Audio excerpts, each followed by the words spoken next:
Hallelujah. আমি পড়ছি লোকলিখিত সুসমাচার 12:29। এখানে লেখা আছে, আর কি ভোজন করিবে কি পান করিবে এ বিষয়ে তোমরা সচেষ্ট হইও না, বরং সন্দিগ্ধ চিত্ত হইও না, কেননা জগতের যাত্রীগণ এই সকল বিষয়ে সচেষ্ট।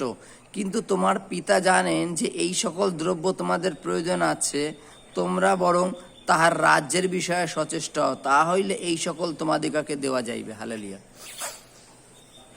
জগতের মানুষ, হয়তো জগতের লোক যেই প্রচার শুনুক না কেন, তারা জগতের লোক, যারা জগতে এখনো ভাবনায় আছে, জগতের ভাবনায়, তারা মনে করবে যে উল্টো পাল্টা কিছু বলা। কিন্তু বাইবেলে বলছে যে প্রতিনিয়ত আমরা কি খাবো কি পড়বো এই বিষয়ে যেন চিন্তা না করি বা ভাবিত না হই, কেননা যিনি আমাদের নির্মাণ করেছেন তিনি জানেন যে আমাদের জীবনের প্রত্যেকের কি প্রয়োজন, তিনি তদানুসার দেন। হয়তো এটা অনেকে বলবে যে আচ্ছা আমি কাজকর্ম করব না, দেখি তো ঈশ্বর কি করে দেয়। বাইবেলে ঈশ্বর কখনো কাজ করতে মানা করেনি। প্রতিনিয়ত প্রতিদিনের আহার ঈশ্বর জুগিয়ে না দিলে আমরা নিজেদের থেকে জোগাতে পারি না। প্রত্যেক দিনের পোশাক আমরা কি পরবো ঈশ্বর যদি জুগিয়ে না দেন আমরা নিজেদের থেকে করতে পারি না। বাইবেল এটাই বলছে যে তিনি প্রত্যেক দিনের আহার এবং প্রত্যেক দিনের বস্ত্র তিনি জুগিয়ে দেন।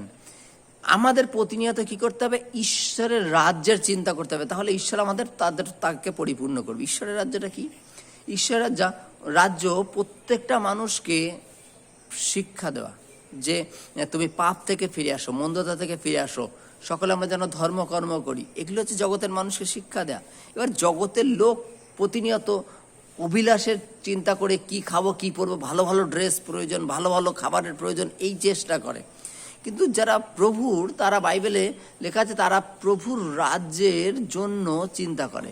এবার প্রভুর রাজ্যের চিন্তা করলে ঈশ্বর তার জন্য দেবেন। যেমন জাগতিক মা বাবা কি করেন, সন্তানদের কি প্রয়োজন আছে জানে, তদানুসারে ঈশ্বর, যিনি ঈশ্বর, তিনি জানেন যে তার সন্তানদের কি প্রয়োজন, আর তদানুসারে তিনি দান করেন। আমেন।